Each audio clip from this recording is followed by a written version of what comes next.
Because your symposium is titled "The Elephant in the Room," it's a kind of metaphor to our mascot, Jumbo, right? Yes, yes. I thought I would take that metaphor literally and talk about particularly elephants in South Asian art. I hope this works. The animals, there are many animals we can think of that are extremely relevant and important in Asian art. As many of you probably know, for example, ox, cows, the bulls are sacred animals in India, and they won't eat meat. So are the elephants. So I thought I would introduce the roles of elephant in the especially Buddhist art. The screen that you're looking at here, this is a mound, a burial mound that is symbolic for the Buddha's passing into parinirvana, we call it. So he would not be coming back as the next cycle of life. So it is a celebration of his achievement of entering into the eternal death. So that side, so you're looking at the mound behind this massive, beautiful stone gate, and that's this mound called Stupa, spelled S-T-U-P-A. That's the reliquary of the Buddha. Now, the particular one you're looking at is one of the oldest in Asian history. This is now at Sanchi, which is a central part of Deccan plain in in India. Dates to something as the original dates to the 3rd century, but the current state of ruin, unfortunately, dates to around 100 BCE, and some of the parts are repaired around 100 CE. So what, 2,000 years old? Very old, okay? So the stupa, the reliquary, is surrounded by this massive stone wall, and which has 4 gates on each cardinal corner. The one that you were looking at here is East Gate. And let me show you the detail of this upper part of the East Gate so that you can see the elephant. Okay, this is the East Gate that you can go into. This just stands in front of this stupa. It's it's beautifully carved. These are the sandstone carved the probably around 1st century BCE. Obviously, most interesting part for my little interview here. Oh, I just wanted to let you know how massive they are to give you a sense. Oh, wow. Of that, yes. So if you were to get there, you can barely see the wall, the railing here. So that's about 34 feet tall. So you really have to look up to see all these carvings. But most important part here that for this little talk is these. So we're looking at female spirits called Yakshi. The Yakshis are the fertility deities. And we see here, and another little sister over here. And for some reason, they often appear with elephant right next to each other. And cases like this. So we have elephant here, and on the other side of the gate here, And then we have another elephant here. Here, it's easy to understand that some of this side, left side of the elephant are missing together with Yakshi. And guess where the counterpart of this one is? See, here's missing Mm-hmm. right here. Currently, she's at MFA, Boston. Oh, wow. Prominently, yes, very prominently shown the and the so you can see front side and the back side of this missing yakshi when you go to the South Asian gallery at the MFA. So and the other counterpart of this little yakshi right here, I believe she is now at British Museum. So unfortunately, there are at this stage of I wouldn't call it robbery, but so obviously these are very sticky issues for museums and the collectors, and that's of course another subject of study. But let me explain here that the elephant the role the elephants here that is at the end, oops, lower side of the gate, they really represent the concept, sacredness, peace. They are really peaceful animals, aren't they? And because of their massive size, they represent power. The power, it could be physical and of course mental. And in certain cases, depending on the context, they represent earthiness, something terrestrial sort of domain, while yakshi also represent more uh, fertility side of terrestrial the symbolism. So I often ask undergraduate courses, so let me go back to the whole picture here. I ask them what is it that the yakshi and elephants are prominently shown at the gate to the stupa site, which is the reliquary. It's puzzling because in Buddhism, let's see, sexuality, desire, those very earthly aspect of emotion are that what hindering us from entering into the permanent death which Buddha achieved. So it almost looked like, to me, I think, is kind of a contradictory statement. If they are to shown the kind of essence of desire right in front of the monument that celebrates Buddha's the permanent death, right? So I asked students, what do you think? What is it that the elephants and the yakshi standing right in front? So oftentimes, students do get that there's probably this railing that covers the surrounds the mound, maybe the symbol of liminal. So the gate is truly the gate that marks this side and the other side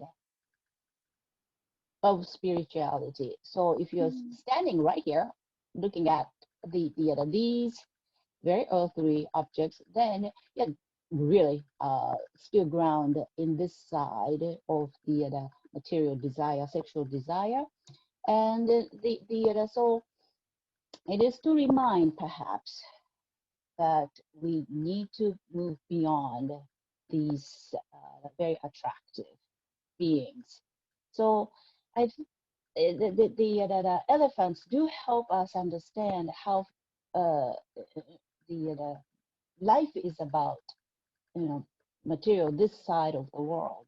We have to somehow conquer that.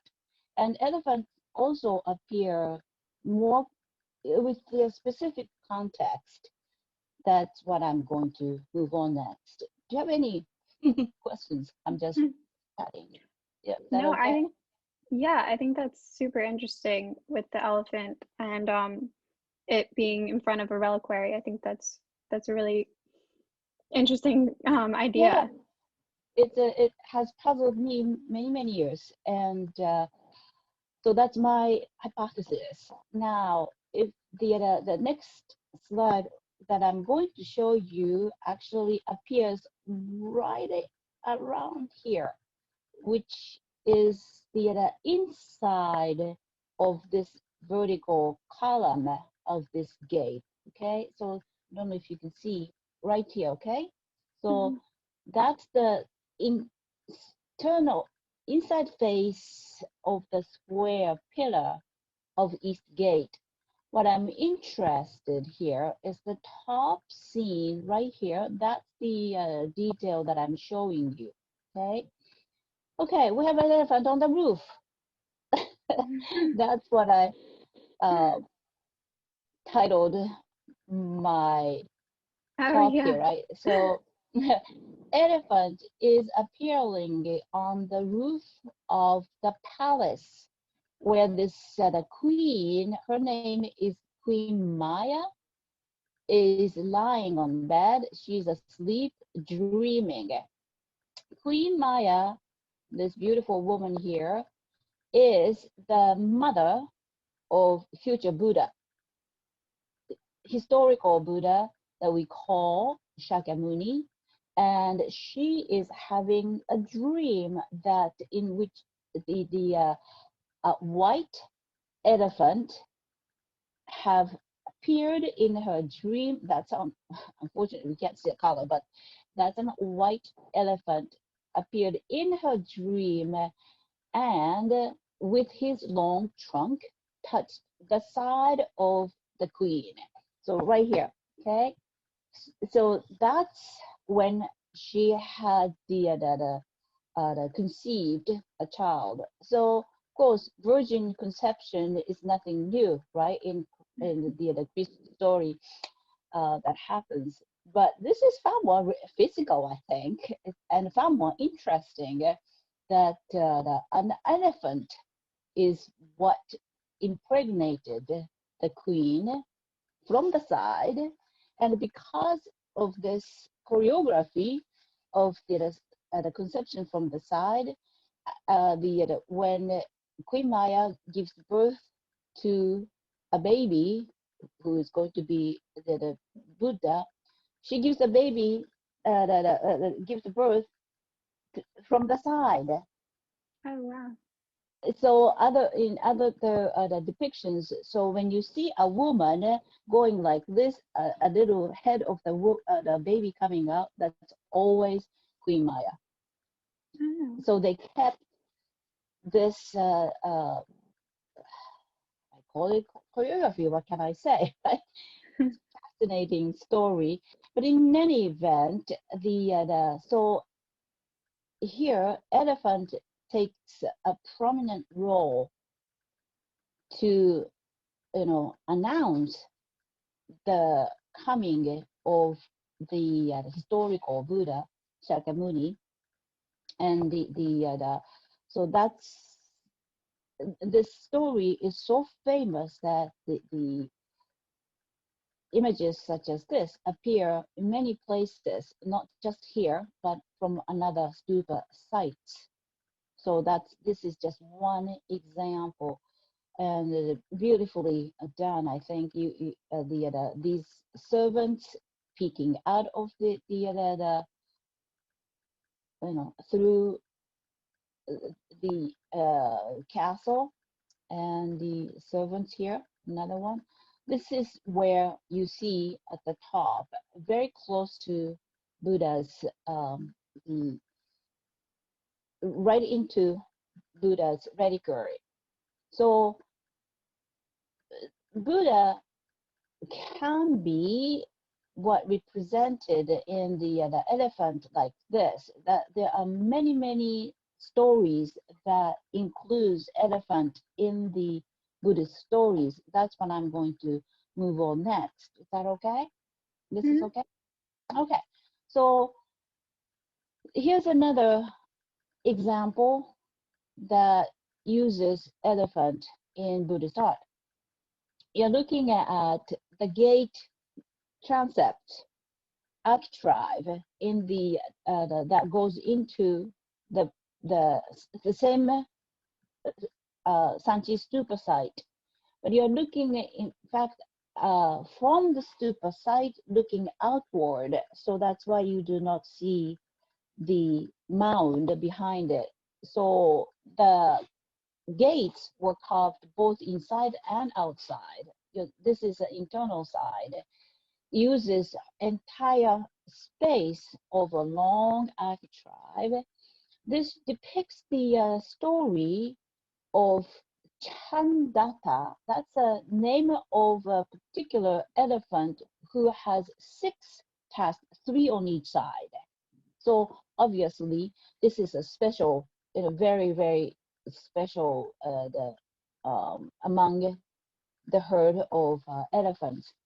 You can see once depicted here, multi-tusked here, here, here, here.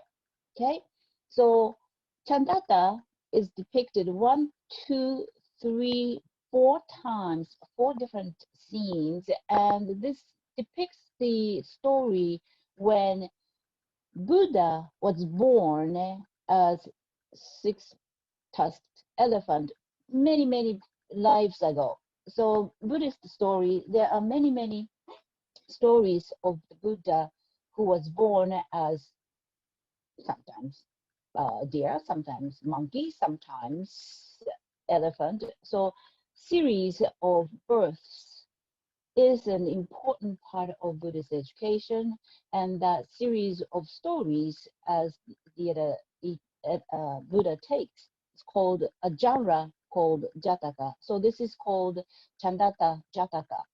And this is when he was the proud king of herd of elephants in the Himalayas, and named Chandata because of the number of tusks. He had 2 queens. One of them was but happened to be maltreated, not intentionally, but it was by chance, and she held a grudge against her husband and was born into a human who became a queen, who asked her husband, the king, human king, to kill Chandata. So the revenge takes into the next life. So that's a karma. Don't carry any bad karma into next life. That could be detrimental, by the way. That's the kind of lesson. However, because the nobility of this Chandata itself, he learns this, and here's the hunter sneaking behind the tree, and you see, with that bow and arrow, and the Chandata, luckily escapes from this the devastation of the assassination attack, and he learns, okay, my former queen is trying to kill me, and the evidence of his death was for him to carry 6 tusks back to the capital. So he decided not to follow the order, but Chandata felt compassionate to the hunter.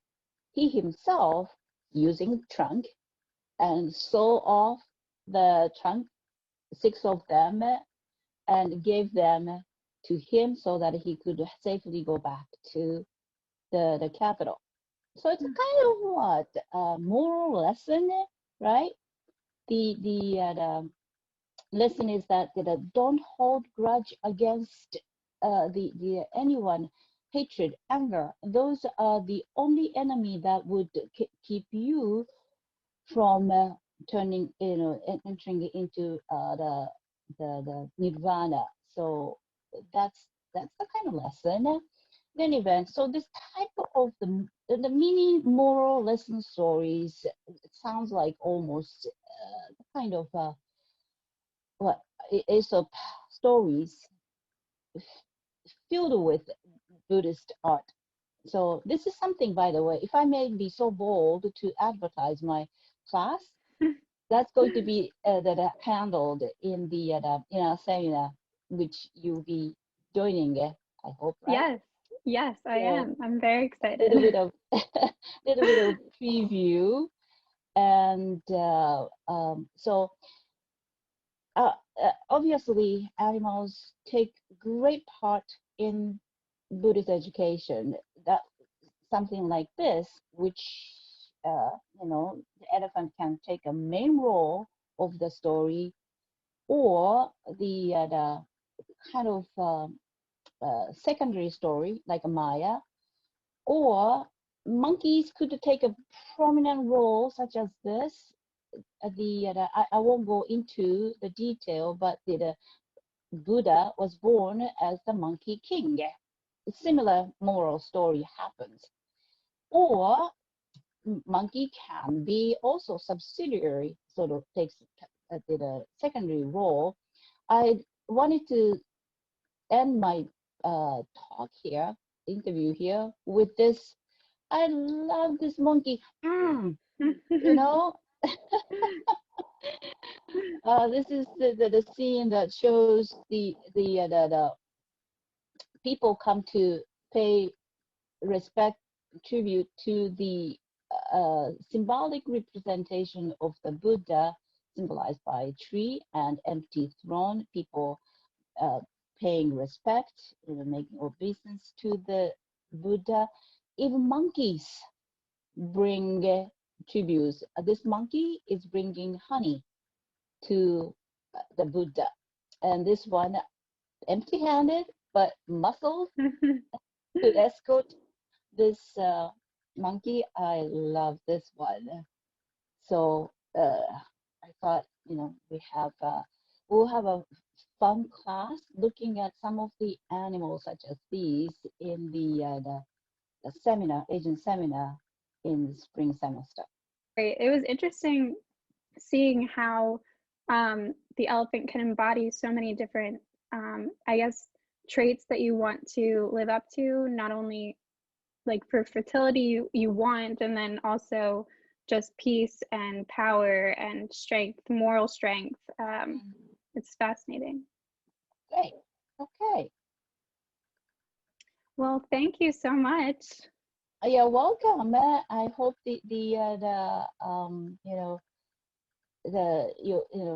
good success of the symposium. I look forward to you know joining or looking in or participating somehow. Okay. Have a great rest of your day. Thank you. You too. Bye. Bye bye.